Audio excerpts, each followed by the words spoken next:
Hello नमस्कार दोस्तों, आप सभी का स्वागत है आपके YouTube चैनल यूनिक प्लस पर। और मैं सचिन आपके लिए आज जीएस की नई प्रैक्टिस सेट सीरीज लेकर आया हूं और मैं उम्मीद करता हूं ये प्रैक्टिस सेट सीरीज भी आपके लिए उतनी ही उपयोगी और महत्वपूर्ण साबित होगी जितनी पिछली प्रैक्टिस सेट सीरीज थी।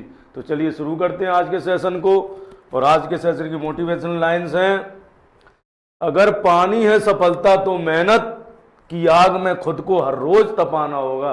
अगर पानी है सफलता तो मेहनत की आग में खुद को हर रोज तपाना होगा। तो दोस्तों, जैसा कि मैं आपसे हमेशा कहता आया हूं कि मेहनत का कोई विकल्प नहीं है और सफलता का कोई शॉर्टकट नहीं है। दूसरी बात, आप लोग क्या सफल आदमी को देखते हो, उसकी सफलता के पीछे उसके संघर्ष को नहीं देखते हो।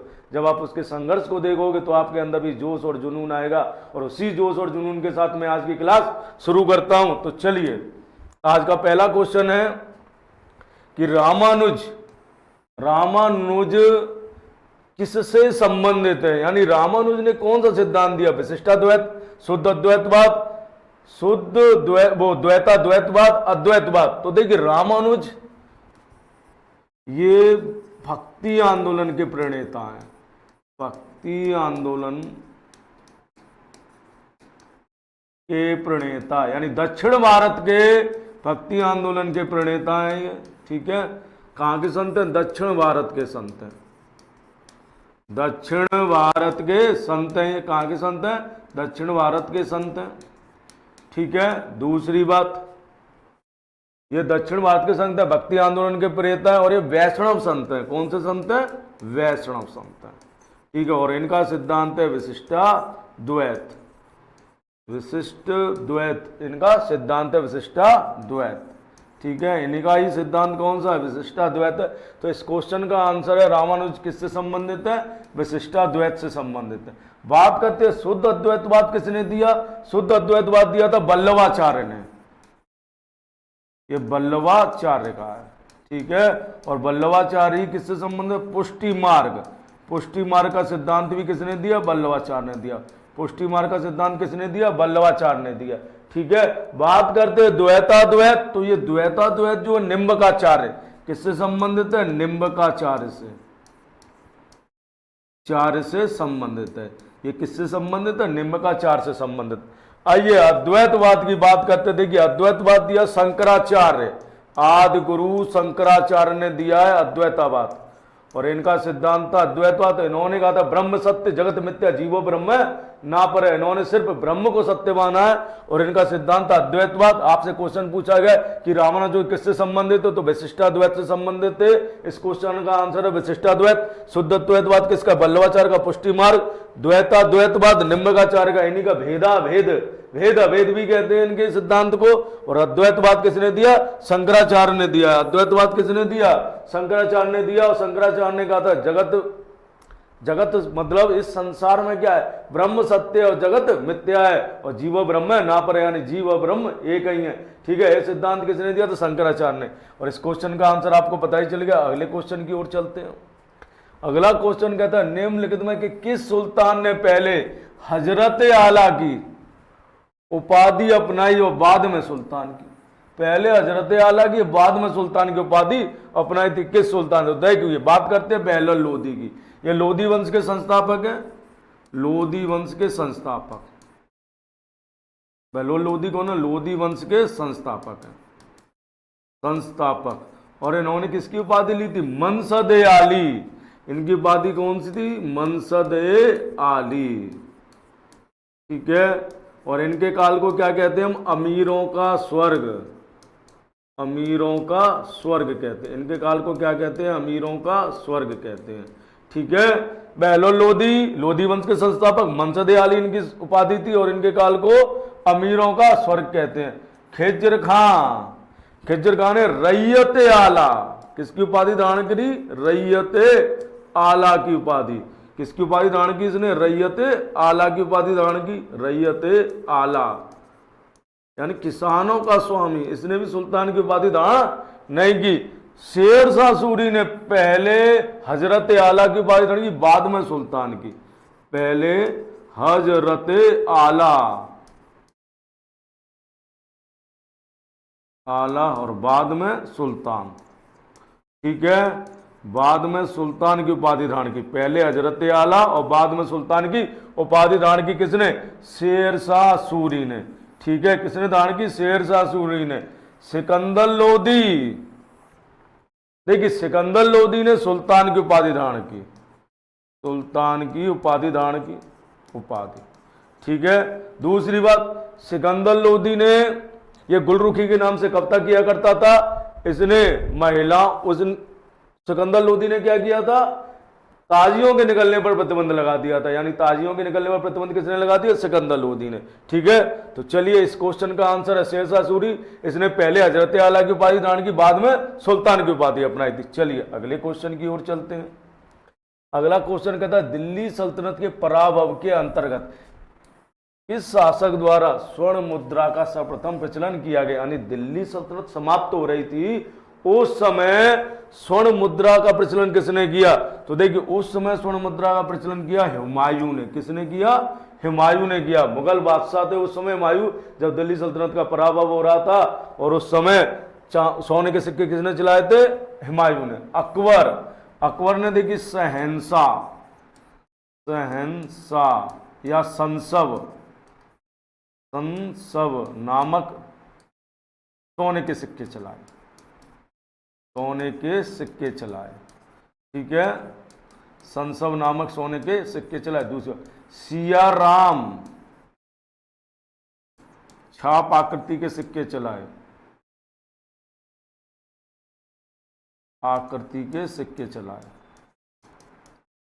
सिक्के यानी उस पर सिया राम की आकृति छपी थी, ऐसे इसने क्या चलाए? सिक्के चलाए। ठीक है, सिक्के। दूसरी बात, अकबर द्वारा इलाही सिक्का चलाया गया, जो चांदी का था, इलाही सिक्का। ठीक है, और एक इसका था चांदी का। ठीक है, शेरशाह सूरी ने चांदी का रुपया चलाया, चांदी का रुपया चलाया। क्या चलाया इसने? चांदी का रुपया चलाया। शेरशाह सूरी ने चांदी का रुपया चलाया। आपसे क्वेश्चन पूछा गया है कि दिल्ली सल्तनत के पराभव के अंतर्गत किस शासक द्वारा स्वर्ण मुद्रा का सर्वप्रथम प्रचलन किया गया? तो वो हुमायूं है। कौन है? हुमायूं ने किया था। ठीक है, चलिए अगले क्वेश्चन की ओर चलते हैं। अगला क्वेश्चन कहता है निम्नलिखित किस मुस्लिम शासक ने तीर्थ यात्रा कर समाप्त कर दिया? किस मुस्लिम शासक ने तीर्थ यात्रा कर समाप्त कर दिया? तो बात करते हैं अकबर की। देखिए अकबर जो था 1556 में गद्दी पर बैठा। कब बैठा? 1556। लेकिन 1556 से 1560 तक ये बैरम खां के नियंत्रण में रहा। बैरम खां, बैरम खां के नियंत्रण में।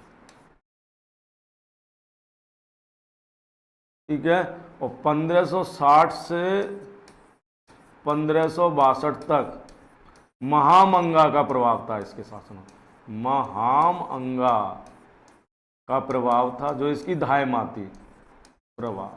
ठीक है, और इस शासनकाल को पेटीकोट शासन कहते हैं। क्या कहते हैं? पेटीकोट शासन। ठीक है, 1560 से 1562 का काल क्या कहलाता है? पेटीकोट शासन कहलाता है। और इस शासनकाल में महामंगा का प्रभाव था। आपसे पूछे पेटीकोट शासन काल किससे संबंधित है? तो अकबर से संबंधित है। दूसरी बात देखिए, अकबर जब गद्दी पर बैठा स्वतंत्र रूप से शासक के रूप में 1562 में, और 1562 में इसने क्या किया? दासता का अंत कर दिया, यानी दास प्रथा का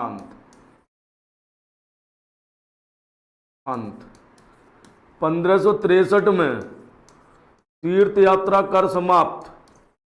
1563 में क्या किया इसने? तीर्थ यात्रा कर समाप्त। 1564 में जजिया कर समाप्त।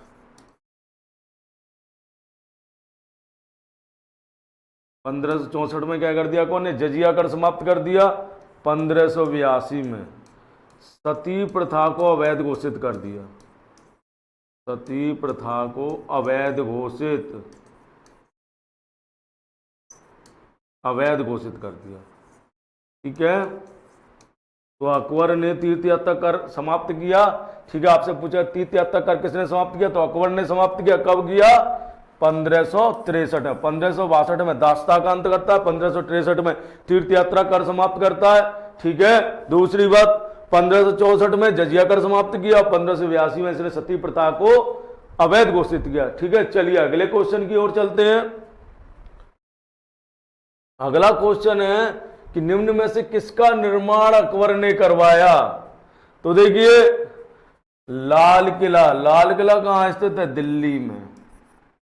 कहां स्थित है? दिल्ली में। ताजमहल आगरा में। इन दोनों इमारतों का निर्माण किसने करवाया? शाहजहां ने। शाहजहां ने करवाया। ठीक है, और शाहजहां ने इन इमारतों का निर्माण करवाया। ठीक है, दूसरी बात, बीवी का मकबरा औरंगाबाद में। दक्षिण भारत में कहां पर? औरंगाबाद में। बाद में ये रबिया दुरानी का मकबरा है। किसका मकबरा है? रबिया दुरानी का मकबरा है। ठीक है, बीवी का मकबरा किसका मकबरा है? रबिया दुरानी का मकबरा है। और ये औरंगजेब ने बनवाया। औरंगजेब के पुत्र ने बनवाया था अपनी मां के लिए, लेकिन उस समय औरंगजेब सुल्तान था, वो बादशाह था, इसलिए उसे औरंगजेब मान लिया जाता है। ठीक है, आगरे का किले का निर्माण अकबर ने करवाया। आगरा का किला किसने बनवाया? अकबर ने बनवाया था। ठीक है, चलिए आपसे और क्वेश्चन पूछ लेता है इसी से संबंधित कि आगरा के किले में स्थित मोती मस्जिद, मोती मस्जिद किसने बनवाई? मोती मस्जिद, आगरा किले में स्थित मोती मस्जिद। तो आगरा के किले में स्थित जो मोती मस्जिद है उसका निर्माण किसने करवाया? शाहजहां ने। शाहजहां। ठीक है, दूसरी बात, दिल्ली के लाल किले में, दिल्ली में स्थित, मतलब लाल किले में स्थित मोती मस्जिद, लाल किले में स्थित मोती मस्जिद, स्थित मोती मस्जिद, मोती मस्जिद किसने बनवाई? औरंगजेब ने। किसने बनवाई? औरंगजेब ने। ठीक है, औरंगजेब। ये भी क्वेश्चन कई बार पेपर में पूछा गया है कि लाल किले में स्थित मोती मस्जिद किसने बनवाई? तो औरंगजेब ने। और आगरा किले में स्थित मोती मस्जिद किसने बनवाई? शाहजहां ने बनवाई। आगरा का किला किसने बनवाया? अकबर ने बनवाया। ठीक है, आपसे कोई पूछे कि लाल किला कहाँ है, तो लाल किला दिल्ली में है। ऐसा मत सोचना कि आगरा का किला हमने देखा उसके पत्थर भी लाल थे तो वो भी लाल किला, नहीं। गवर्नमेंट के यहाँ टूरिज्म, जो भारत पर्यटन जो मंत्रालय, वहां आगरा फोर्ट के नाम से इसको जाना जाता है। ठीक है, तो आगरा का किला आगरा में, लाल किला सिर्फ दिल्ली में स्थित है। ठीक है, जो शाहजहां ने बनवाया। चलिए अगले क्वेश्चन की ओर चलते हैं। अकबर द्वारा बनाई गई कौन सी इमारत का नक्शा बौद्ध विहार की तरह लगता है, यानी जिस पर बौद्ध जो स्थापत्य है उसका प्रभाव देखा जाता है? ठीक है, तो देखिए इस क्वेश्चन का आंसर है पंचमहल में। कहां देखा जाता है? पंचमहल में। ठीक है, पंचमहल कहां स्थित है? फतेहपुर सीकरी। फतेहपुर सीकरी। देखिए अकबर ने फतेहपुर सीकरी नगर बसाया और इसे अपनी राजधानी बनाया। अपनी राजधानी बनाया किसने? अकबर ने। और यहीं पर उसने पंचमहल, जोधाबाई महल,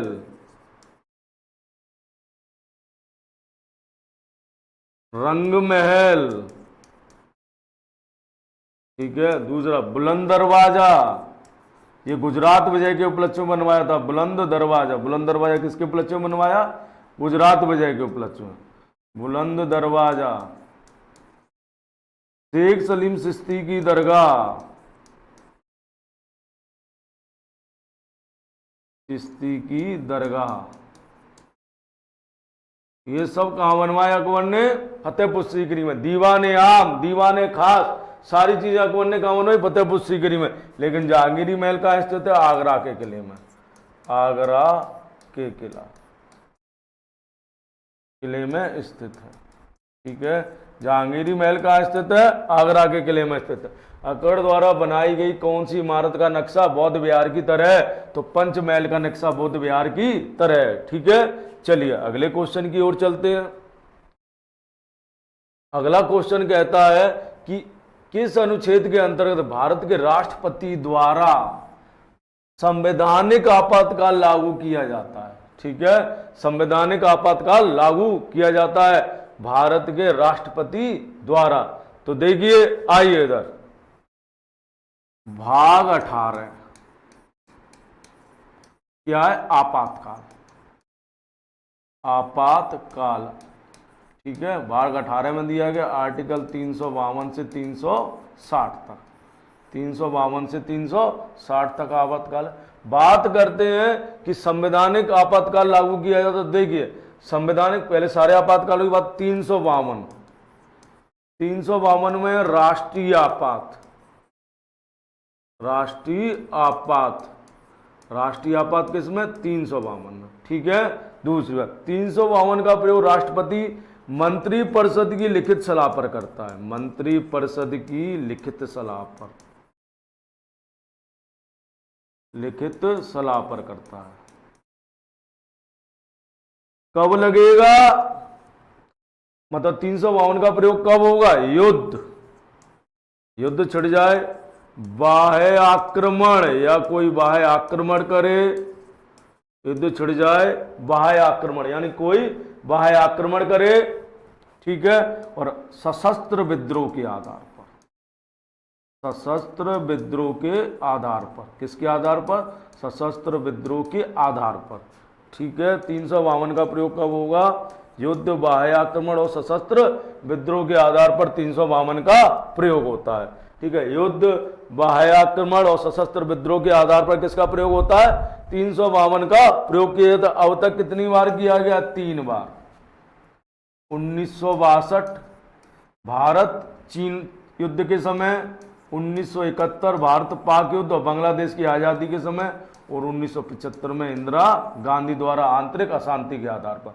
देखिए, संविधान में पहले सशस्त्र विद्रोह शब्द नहीं था, ये 44वें संविधान संशोधन 1978 के द्वारा जोड़ा गया और आंतरिक शांति के स्थान पर सशस्त्र विद्रोह शब्द कर दिया गया, ठीक है। दूसरी बात थोड़ा जान लेते हैं। देखिए, 352 का प्रस्ताव आप किसी भी सदन में ला सकते हो, जैसे मान लीजिए लोकसभा में लाए और राज्यसभा। तो लोकसभा ने पारित कर दिया, तो 1 माह के अंदर इसको पारित करना होगा? राज्यसभा को। यानी लोकसभा ने पारित कर दिया तो 1 माह के अंदर किसको पारित करना होगा?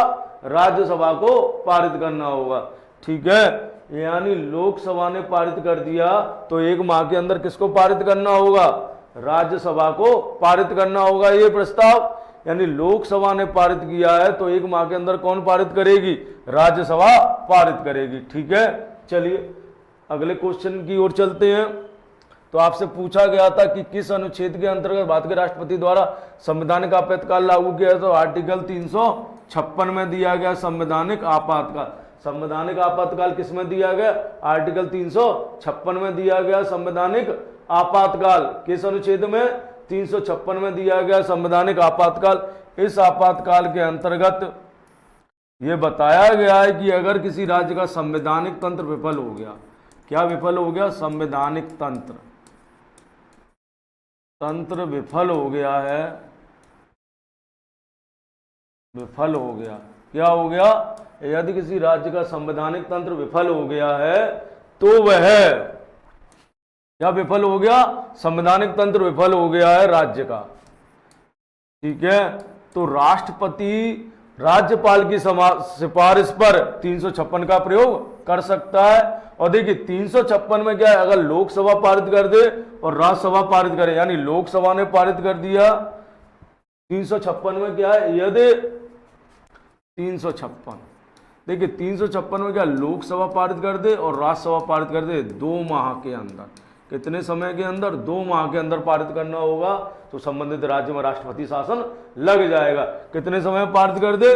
2 माह में पारित कर दे तो क्या लग जाएगा? राष्ट्रपति शासन लग जाएगा 356 के तहत। दूसरी बात, 360 में वित्तीय आपात,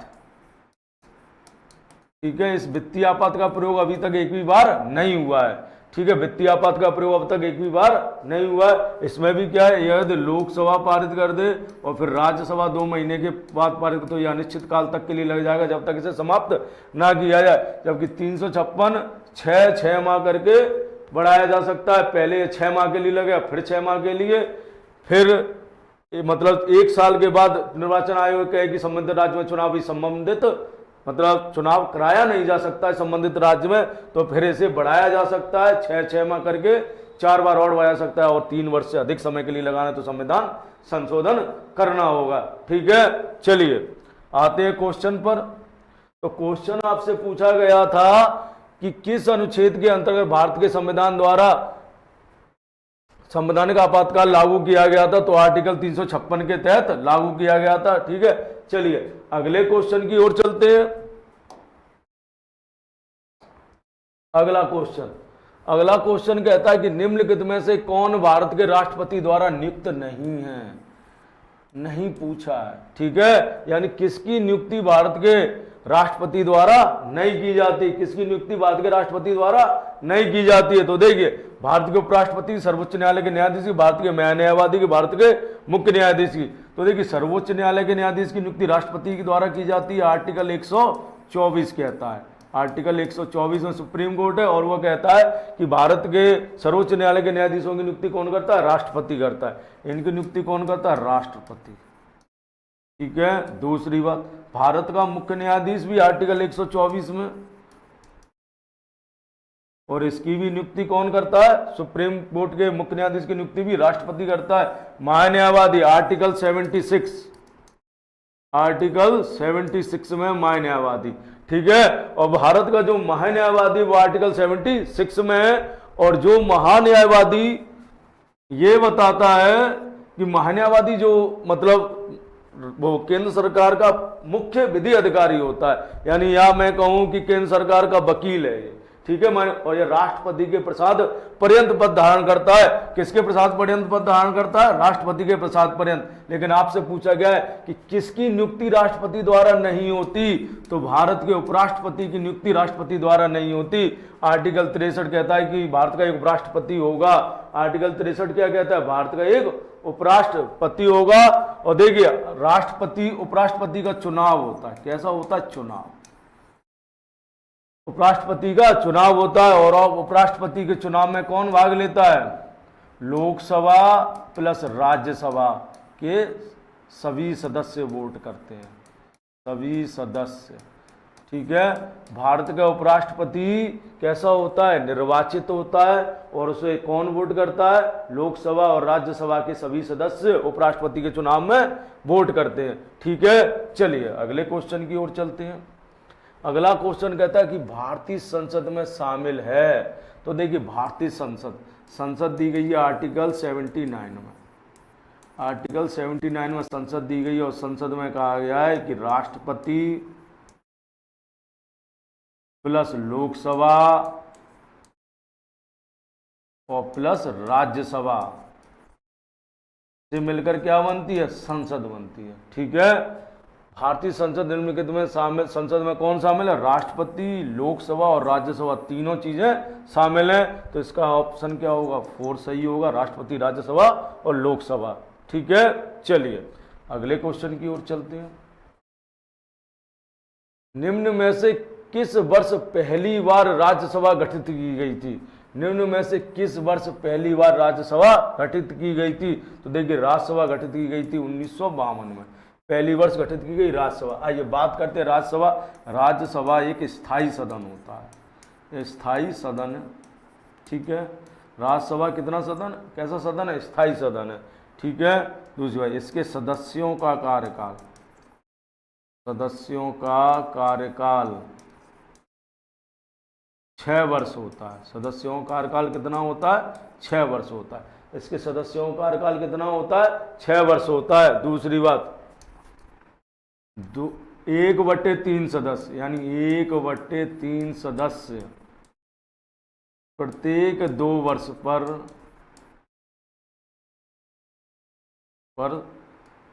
सेवानिवृत्त होते हैं, या मैं कहूँ प्रत्येक 2 वर्ष पर उनका कार्यकाल समाप्त हो जाता है। प्रत्येक 2 वर्ष पर कार्यकाल समाप्त होता है, कार्यकाल समाप्त। आज से मुझे राज्यसभा का सदस्य बनने के लिए न्यूनतम आयु कितनी है, न्यूनतम आयु 30 वर्ष। न्यूनतम आयु कितनी है? 30 वर्ष है। ठीक है, राज्यसभा का सदस्य बनने के लिए न्यूनतम आयु कितनी है? 30 वर्ष है। ठीक है, तो राज्यसभा पहली बार गठित कब होती है? 1952 में होती है, और लोकसभा भी पहली बार गठित 1952 में होती है। ठीक है, चलिए अगले क्वेश्चन की ओर चलते हैं। अगला क्वेश्चन कहता है निम्नलिखित में पॉपुलर चैम्बर किसको कहते हैं? सरल क्वेश्चन है। पॉपुलर चैम्बर लोकसभा को कहते हैं। किसको कहते हैं? लोकसभा को। देखिए, पॉपुलर चैम्बर भी कहते हैं इसको, आम सदन भी कहते हैं, आम सदन, जनता का सदन भी कहते हैं, जनता का सदन, लोकप्रिय सदन भी कहते हैं, प्रिय सदन भी कहते हैं। ठीक है, दूसरी बात, इसका कार्यकाल कितना होता है? कार्यकाल 5 वर्ष होता है। ठीक है, सदन का कार्यकाल 5 वर्ष है, सदस्यों का कार्यकाल भी 5 वर्ष है, जबकि राज्यसभा स्थायी सदन है और राज्यसभा का कार्यकाल कभी समाप्त नहीं होता है। ठीक है, चलिए अगले क्वेश्चन की ओर चलते हैं। अगला क्वेश्चन का, एक विधेयक जो संसद में प्रस्तुत किया जाता है कौन सी क्रिया के बाद अधिनियम बनता है? देखिए कि कोई भी अगर विधेयक है, चाहे साधारण विधेयक हो, ठीक है, साधारण विधेयक है, तो वो विधेयक चाहे तो हम लोकसभा में पहले ला सकते हैं, चाहे राज्यसभा में ला सकते हैं। ठीक है, कोई भी विधेयक है उससे पहले आप लोकसभा में ला सकते हैं, चाहे राज्यसभा में ला सकते हैं। तो मान लीजिए पहले हम विधेयक को लोकसभा में लाते हैं, विधेयक को पहले कहाँ लाते हैं? लोकसभा में, और लोकसभा से कहाँ पहुँचता है? राज्यसभा। यहाँ से पारित, ठीक है, कहाँ पहुँचा? राज्यसभा में विधेयक, और राज्यसभा ने पारित कर दिया, कहाँ जाएगा? राष्ट्रपति के पास। तो देखिए, अगर राष्ट्रपति इस पर हस्ताक्षर कर देता है, तभी ये क्या बनेगा? अधिनियम बनेगा, अधिनियम। ठीक है, आर्टिकल 111 में विधेयकों पर राष्ट्रपति की अनुमति अनिवार्य है, यानी राष्ट्रपति की अनुमति के बाद ही कोई भी विधेयक क्या बनता है? अधिनियम बनता है। ठीक है, यानी यदि वह संसद के दोनों सदनों से पारित हो, यानी जब राष्ट्रपति उस पर अपनी सहमति दे देगा तभी वो क्या बनेगा? अधिनियम बनेगा। ठीक है, चलिए अगले क्वेश्चन की ओर चलते हैं। अगला क्वेश्चन कहता है कि हरके बैराज किन नदियों के संगम पर स्थित है? हरके बैराज किन नदियों के संगम पर स्थित है? तो हरके बैराज व्यास और सतलज नदियों के संगम पर स्थित है। हरके बैराज व्यास और सतलज नदियों के संगम पर स्थित है, व्यास और सतलज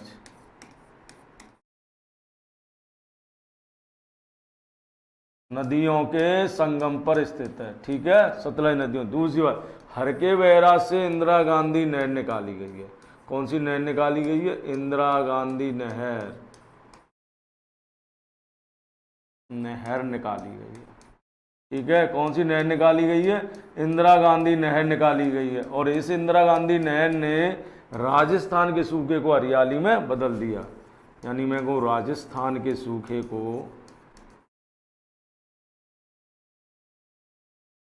को हरियाली में बदल दिया। किसमें बदल दिया? हरियाली में। ठीक है, इस नहर ने राजस्थान के सूखे को किसमें बदल दिया? हरियाली में बदल दिया है। ठीक है, दूसरी बात और बात करते हैं कि सतलज नदी, देखिए कई बार पेपर में क्वेश्चन पूछा गया, सतलज नदी का उद्गम कहाँ से होता है? उद्गम मानसरोवर झील के पास राकस्थाल से, मानसरोवर झील के पास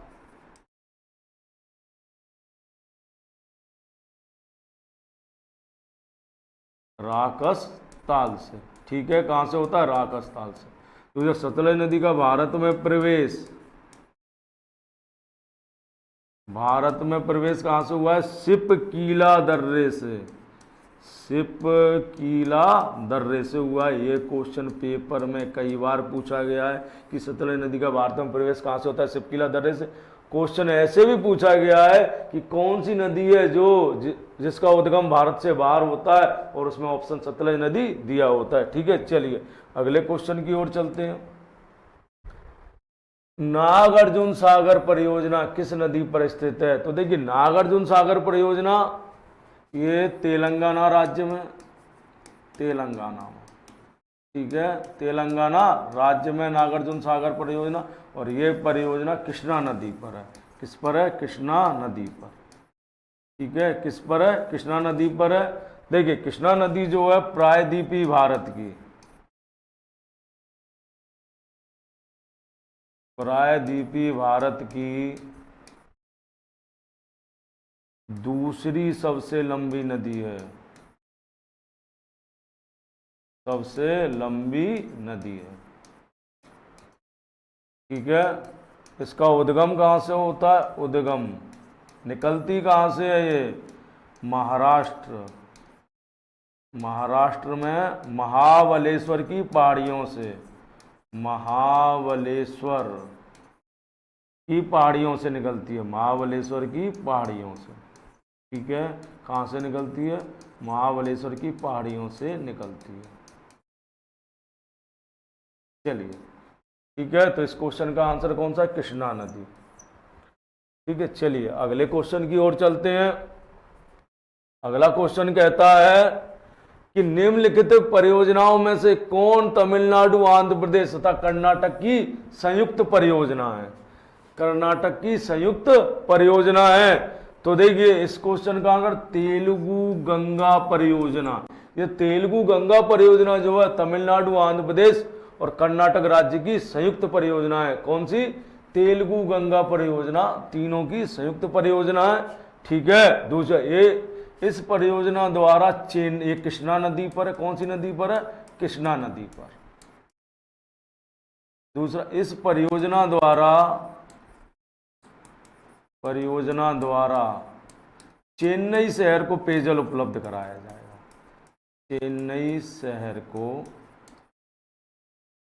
पेयजल उपलब्ध कराया जाएगा।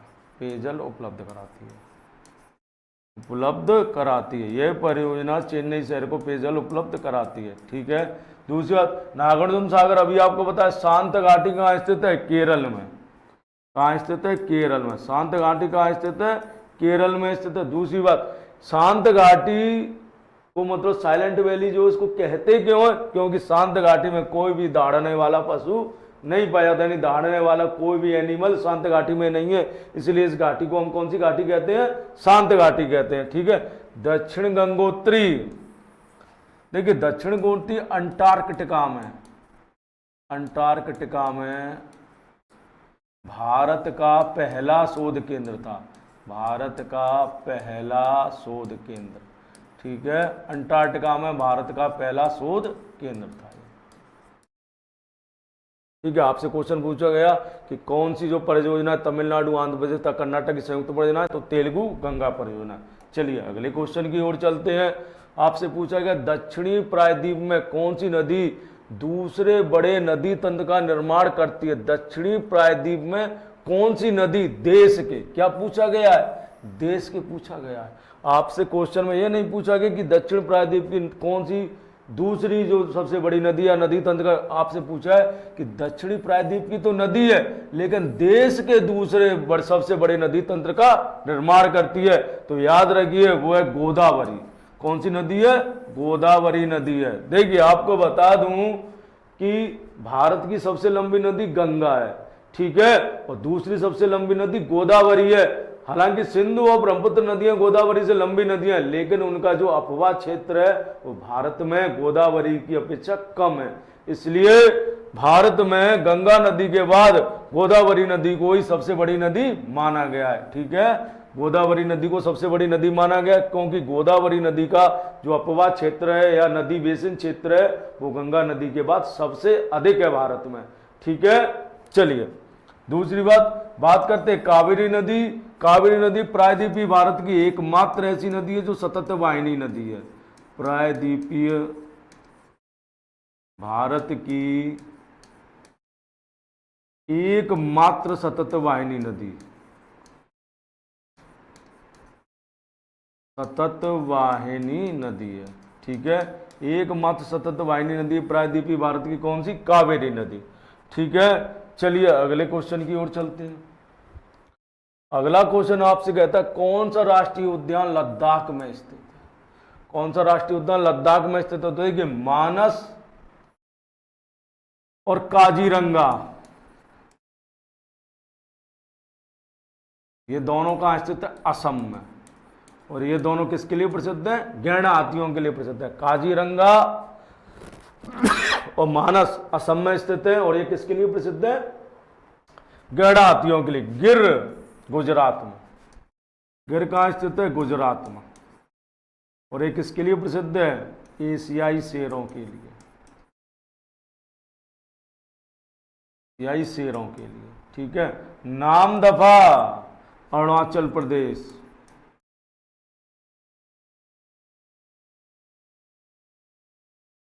दाचिंगम, दाचिंगम कहां पर है? जम्मू कश्मीर। कई बार पेपर में पूछा गया दाचिंगम जम्मू कश्मीर किसके लिए प्रसिद्ध है? हंगुल हिरणों के लिए, हंगुल हिरणों के लिए प्रसिद्ध है दाचिंगम।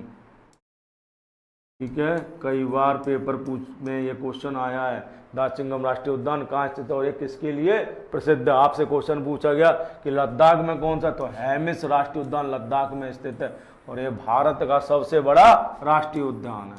भारत का सबसे बड़ा राष्ट्रीय उद्यान, सबसे बड़ा राष्ट्रीय उद्यान है। ठीक है। उद्यान। सबसे छोटा राष्ट्रीय उद्यान कहाँ है? अंडमान निकोबार द्वीप समूह पे साउथ बट्टन, साउथ बट्टन जो भारत का सबसे छोटा राष्ट्रीय उद्यान है। सबसे बड़ा कौन सा? हेमिस है, जो लद्दाख में स्थित है। लिख लीजिए, सबसे छोटा राष्ट्रीय उद्यान, सबसे छोटा कौन सा है? साउथ बट्टन, साउथ बट्टन जो है सबसे छोटा है। ठीक है। और ये कहाँ स्थित है? अंडमान निकोबार द्वीप समूह में स्थित है। ठीक है। चलिए अगले क्वेश्चन की ओर चलते हैं। अगला क्वेश्चन कहता है कि प्रोजेक्ट एलिफेंट, प्रोजेक्ट एलिफेंट कब शुरू हुआ? एलिफेंट कब शुरू हुआ? ठीक है। तो बात कर ले तो पहले देखिए 1972 में वन्य संरक्षण अधिनियम आता है, वन्य संरक्षण अधिनियम, अधिनियम आया। ठीक है। अधिनियम। ठीक है। दूसरी बात 1972 में स्टॉकहोम स्वीडन में, स्टॉकहोम स्वीडन में, स्टॉकहोम स्वीडन में पर्यावरण से संबंधित एक बैठक होती है जिसमें भारत के प्रधानमंत्री इंदिरा गांधी भाग लेती हैं। पर्यावरण से संबंधित बैठक। ठीक है। 1973 में टाइगर प्रोजेक्ट, टाइगर प्रोजेक्ट शुरू किया गया। 1973 में टाइगर प्रोजेक्ट शुरू किया गया, 1973 में। ठीक है। Tiger project. 1992 में एलिफेंट प्रोजेक्ट, एलिफेंट सब शुरू होता है 1992 में। 1986 में पर्यावरण संरक्षण अधिनियम, पर्यावरण संरक्षण अधिनियम, संरक्षण अधिनियम कब आया? 1986 में। पर्यावरण संरक्षण अधिनियम कब आता है? 1986 में आता है। 1980 में वन संरक्षण अधिनियम, वन संरक्षण अधिनियम, अधिनियम कब आया? 1980 में अधिनियम। ठीक है। आपसे क्वेश्चन पूछा गया है कि प्रोजेक्ट एलिफेंट कब शुरू हुआ? 1992 में शुरू होता है। 1972 में वन संरक्षण अधिनियम आता है। 1973 में टाइगर प्रोजेक्ट, पर्यावरण संरक्षण अधिनियम 1986 में, और वन संरक्षण अधिनियम 1980 में।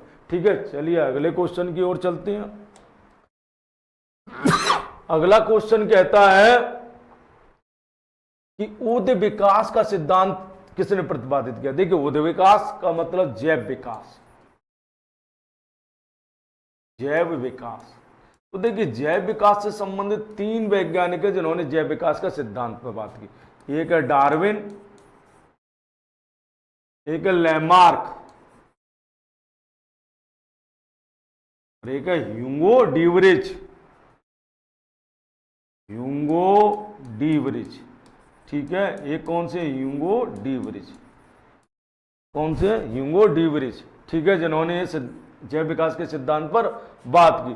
तो देखिए डार्विन जो है, डार्विन ने इसका योग्यतम उत्तरजीविता का सिद्धांत दिया था। और इनकी किताब है origin of species, origin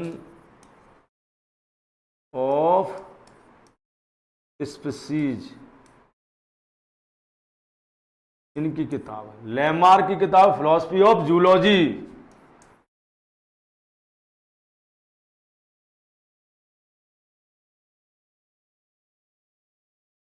of zoology. और इन्होंने जो सिद्धांत दिया था लेमार्क ने, वो दिया था अंगों के प्रयोग अनुप्रयोग का सिद्धांत। यानी हम जिस अंग का ज्यादा प्रयोग करेंगे वो अंग उतना ही अधिक विकसित हो जाएगा। ये सिद्धांत किसने दिया था? लेमार्क ने। ह्यूगो डीवरीज ने उत्परिवर्तन का, किसका सिद्धांत दिया? उत्परिवर्तन का सिद्धांत दिया ह्यूगो डीवरीज ने। ठीक है, तो आपसे पूछो बुद्ध विकास का सिद्धांत किसने प्रतिपादित किया? तो इसमें ऑप्शन दिया है चार्ल्स डार्विन। तो किसने किया? डार्विन ने। ठीक है, आइजैक न्यूटन ने गुरुत्वाकर्षण के बारे में बताया, गुरुत्वाकर्षण। ठीक है, दूसरा मैं कहूं जड़त्व का नियम बताया इन्होंने, जड़त्व का नियम या गति विषयक नियम दिए इन्होंने। कौन से नियम दिए? आइजैक न्यूटन ने गति विषयक नियम दिए। ठीक है, देखिए न्यूटन ने जो थ्योरी दी अपनी, इनकी किताब का नाम है प्रिंसिपिया। ठीक है, और आप ये याद रखिए कि भाई लोग तो तब भी कही थे, किसी ने क्यों नहीं सोचा कि सेब धरती पर ही क्यों गिरा। ठीक है, न्यूटन के ही दिमाग में ख्याल आया और उन्होंने गुरुत्वाकर्षण की थ्योरी दी। गैलीलियो ने दूरबीन का आविष्कार, किसका आविष्कार किया? दूरबीन का। मेंडल, इन्हें फादर ऑफ जेनेटिक्स कहते हैं, आनुवांशिकता का पिता, आनुवांशिकता का पिता कहते हैं। मेंडल ने बताया कि आनुवांशिकता किसको कहते हैं? पहले यानी माता पिता से लक्षण बच्चों में यानी अपने संतानों में कैसे पहुंचते हैं उनकी संतानों में, उसको आनुवांशिकता कहते हैं। और इसके बारे में मेंडल ने बताया था सबसे पहले, इसलिए मेंडल को फादर ऑफ जेनेटिक्स कहते हैं। ठीक है, इस क्वेश्चन का आंसर है कि बुद्ध विकास का सिद्धांत किसने दिया? तो डार्विन ने दिया। चलिए अगले क्वेश्चन की ओर चलते हैं। अगला क्वेश्चन कहता है कि निम्नलिखित में से किसे जीव विज्ञान का पिता कहते हैं, यानी फादर ऑफ बायोलॉजी किसको कहते हैं? तो इस क्वेश्चन का आंसर है फादर ऑफ बायोलॉजी अरस्तु को कहते हैं। ठीक है, यानी फादर ऑफ बायोलॉजी कौन है? अरस्तु। अरस्तु को ही फादर ऑफ जूलॉजी भी कहते हैं, फादर ऑफ जूलॉजी। ठीक है, दूसरी बात, थियोफेस्टस नाम के साइंटिस्ट थे जिन्हें फादर ऑफ बॉटनी कहते हैं। ठीक है, हैकल को इन्होंने इकोलॉजी के बारे में बताया। किसके बारे में बताया? इकोलॉजी के, इकोलॉजी के बारे में बताया। यानी मैं कहूं पारिस्थितिक विज्ञान के बारे में बताया, पारिस्थितिक विज्ञान के बारे में। और पारिस्थितिक विज्ञान के बारे में बताया इन्होंने, विज्ञान के बारे में, इकोलॉजी। यानी हैकल ने बताया कि मतलब वातावरण में होने वाले जो परिवर्तन है उनका जीवधारियों पर प्रभाव पड़ता है, या जीवधारियों का वातावरण में होने वाले परिवर्तनों से क्या संबंध है। एडवर्ड जेनर को तो आप जानते ही हो, इन्होंने क्या किया? चेचक का टीका बनाया। एडवर्ड जेनर ने टीका बनाया इन्होंने। ठीक है, चेचक का टीका बनाया एडवर्ड जेनर ने। ठीक है, चलिए तो इस क्वेश्चन का आंसर क्या हो गया? अरस्तु। चलिए अगले क्वेश्चन की ओर चलते हैं। डाउन सिंड्रोम जो बौद्धिक कठिनाइयों और शारीरिक स्वास्थ्य विकास में दिव्यांगता का कारण बनता है, ये कैसा रोग है? तो देखिए ये आनुवांशिक रोग है। कैसा रोग है? आनुवांशिक रोग है। ठीक है, बात करते हैं। देखिए ह्यूमन में यानी मनुष्य में 46 क्रोमोसोम होते हैं, गुणसूत्र होते हैं। कितने? 46 गुणसूत्र होते हैं। ठीक है, तो उसमें क्या होता है कि जो फादर है यानी पिता और मदर, तो 23 फादर से आते हैं और 23 मदर से आते हैं। तो ऐसे कितने होते हैं? 46 होते हैं। लेकिन जो डाउन सिंड्रोम, जो बौद्धिक विकास डाउन सिंड्रोम जो होता है उसमें क्रोमोसोम नंबर कितना होता है? 47 होता है। यानी 21वां जो गुणसूत्र है, यहाँ 2 की बजाय कितने हो जाते हैं? 3 होते हैं। कितने होते हैं, 3 होते हैं, और इसलिए क्रोमोसोम नंबर कितना हो जाता है वहाँ 47 हो जाता है। और ऐसे बच्चे मंद बुद्धि और उसका शारीरिक विकास ठीक से नहीं हो पाता, इसलिए इसे 21 ट्राइसोमी भी कहते हैं, ट्राइसोमी, क्योंकि 21वीं जो जोड़ी होती है उसमें 3 गुणसूत्र होते हैं, इसलिए 21 ट्राइसोमी भी कह देते हैं। और इसलिए डाउन सिंड्रोम कैसा रोग है, आनुवांशिक रोग है, ठीक है। एक होता है टर्नर सिंड्रोम। टर्नर सिंड्रोम में क्या होता है, टर्नर सिंड्रोम, टर्नर सिंड्रोम में क्या होता है, 46 के स्थान पर 45 क्रोमोसोम हो जाते हैं, यानी एक क्रोमोसोम कम हो जाता है, ठीक है। और उसको कहते हैं टर्नर सिंड्रोम। एक ज्यादा डाउन सिंड्रोम, एक कम टर्नर सिंड्रोम, एक ज्यादा तो उसको क्या कहेंगे, डाउन सिंड्रोम, और एक कम है तो उसे टर्नर। और ये कैसे रोग हैं, आनुवांशिक रोग है, ठीक है। कैसे रोग है, आनुवांशिक। चलिए अगले क्वेश्चन की ओर चलते हैं। अगला क्वेश्चन कहता है कि स्तनधारी में ऑक्सीजन युक्त रक्त हृदय में प्रवेश करता है। तो देखिए बात करते हैं हृदय कुछ ऐसा, मान लीजिए, ठीक है, कि पेंटर तो हूँ नहीं कोई एकदम वैसा ही हृदय बना दूं, मान लीजिए इसको मान लिया, और इसको हमने 2 भागों में बांट दिया, ठीक है। ये राइट यानी दायां, और ये आपका बायां यानी लेफ्ट, ठीक है। अब देखिए इधर ऊपर वाले भाग को क्या कहते हैं, इसको कहते हैं अलिंद, अलिंद, ठीक है।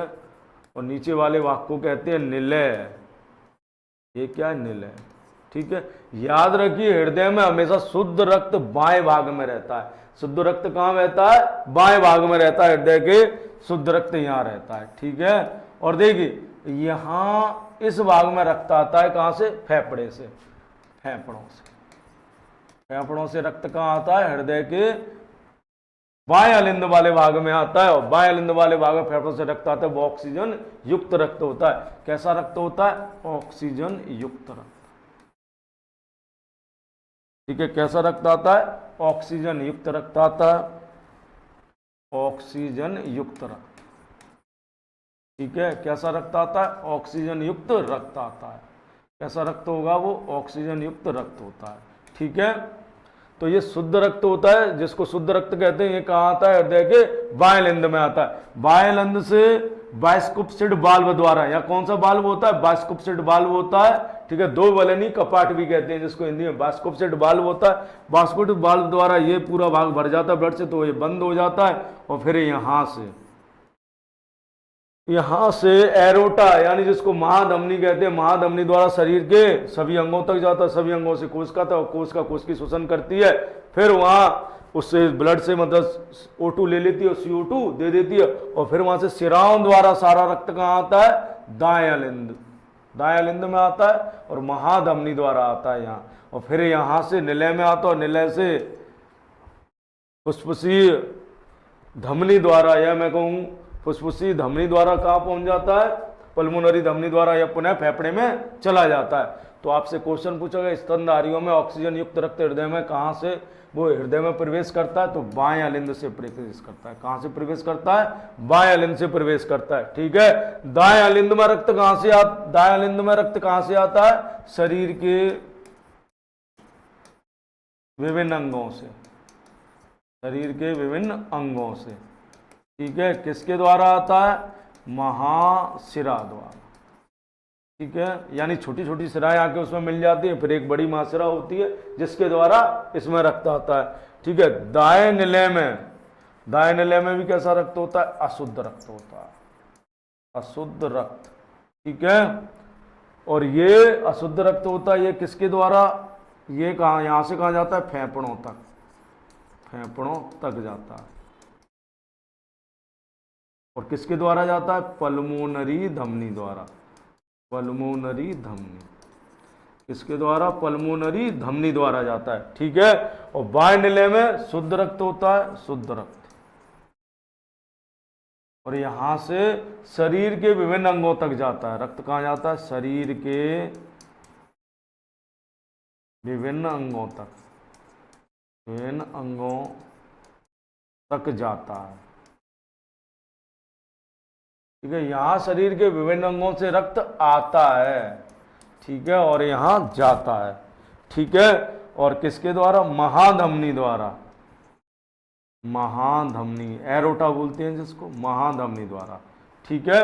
इस प्रकार साइकिल चलती है हृदय की, ठीक है। आपसे एक क्वेश्चन और पूछा जाता है कि हृदय की धड़कन को सुना जा सकता है कि नहीं, तो याद रखिए हृदय की धड़कन को नहीं सुना जा सकता है, ठीक है। हृदय की धड़कन को नहीं सुना जा सकता है क्योंकि हृदय की धड़कन की आवृत्ति 20 हर्ट्ज से कम होती है और मनुष्य जो है 20 हर्ट्ज से कम आवृत्ति की ध्वनि को नहीं सुन सकता है, ठीक है। आप कहेंगे कि हम तो सुन लेते हैं, तो देखिए आप हृदय के धड़कन को नहीं सुनते हैं, हम इन बालों के खुलने और बंद होने की आवाज़ को सुनते हैं, ठीक है। डॉक्टर जो आला लगाता है, इतना मान लीजिए अगर ओके है तो वो कुछ नहीं है, अगर इसमें मान लीजिए मर की आवाज़ आ रही है, यानी राम नाम सत्य होने वाला या कोई कमी आ गई है हार्ट में, तो आपको फिर मेडिसिन लिखता है, ठीक है। दूसरी बात, एक क्वेश्चन और पूछा जाता है, इसमें से कई क्वेश्चन बनते हैं। एक क्वेश्चन पूछा जाएगा कि ऐसी कौन सी सिरा है जिसमें शुद्ध रक्त बहता है। जैसे सिराओं में अशुद्ध रक्त बहता है,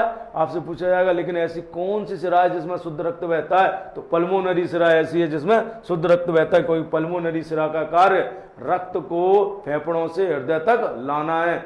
और ऐसे ही आपसे पूछा जाएगा ऐसी कौन सी धमनी है जिसमें अशुद्ध रक्त बहता है, तो वह धमनी कौन सी? पल्मोनरी धमनी, और इसका कार्य क्या है? फेफड़ों से, वो हृदय से रक्त को फेफड़ों तक ले जाना है, ठीक है। दूसरी बात देखिए भैया, हृदय सबको रक्त पहुंचाता है, रक्त के साथ क्या जाती है? ऑक्सीजन जाती है, और ऑक्सीजन से कोश के शोषण द्वारा हमें ऊर्जा मिलती है। तो भैया हृदय को भी तो ऊर्जा की जरूरत है, क्योंकि वो क्या कहता है, सिस्टोल डायस्टोल करता है, उसको भी तो जरूरत है। इसलिए हृदय के लिए अलग से व्यवस्था की है, उसके लिए कोरोनरी धमनी हृदय को रक्त सप्लाई करती है। कौन सी धमनी करती है? कोरोनरी धमनी हृदय को रक्त सप्लाई करती है। और इसी कोरोनरी धमनी में अगर कोलेस्ट्रॉल जमा हो जाता है तो फिर हार्ट अटैक की शिकायत आती है, ठीक है। चलिए अगले क्वेश्चन की ओर चलते हैं। अगला क्वेश्चन पूछता है कि ग्लूकोज के एक अणु के श्वसन द्वारा एटीपी में कितने अणु प्राप्त होते हैं?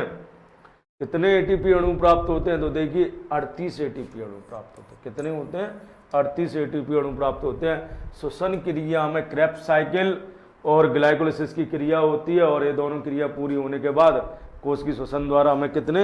38 एटीपी अणु प्राप्त होते हैं, ठीक है। कितने अणु प्राप्त होते हैं? 38 एटीपी अणु प्राप्त होते हैं। देखिए श्वसन क्रिया वास्तव में कोश की श्वसन क्रिया होती है, जो कोशिका की माइटोकॉन्ड्रिया में होती है। कहाँ होती है? माइटोकॉन्ड्रिया में होती है, और इसमें हमें एटीपी अणु प्राप्त होते हैं। एटीपी अणु एडेनोसिन ट्राइफॉस्फेट, इसका फुल फॉर्म क्या है? एडेनोसिन ट्राइफॉस्फेट, ठीक है। ये हमें प्राप्त होते हैं ऊर्जा के रूप में, इसका फिर हम उपयोग करते हैं। 38 एटीपी अणु प्राप्त होते हैं, ठीक है। आपसे पूछा गया कि ग्लूकोज के अणु, ठीक है, वही क्वेश्चन द्वारा है, कोई बात नहीं, 38 एटीपी प्राप्त होते हैं, ठीक है। देखिए मैं उम्मीद करता हूं आपको आज का सेशन पसंद आया होगा, और मैं आपको ये बताना चाहता हूं कि ये क्वेश्चन आपके लिए परीक्षा की दृष्टि से अत्यंत उपयोगी है और महत्वपूर्ण है। देखिए सारे क्वेश्चन परीक्षा में आए हुए हैं। दूसरी बात, मैं इनकी जो व्याख्या बताता हूं वो आपके लिए बहुत महत्वपूर्ण है, ठीक है। अगर आपके अंदर जोश और जुनून है सफलता पाने का, तो जुड़िए मेरे साथ और सफलता प्राप्त कीजिए। इसी के साथ मैं आज की क्लास खत्म करता हूं और आपसे अलविदा लेता हूं।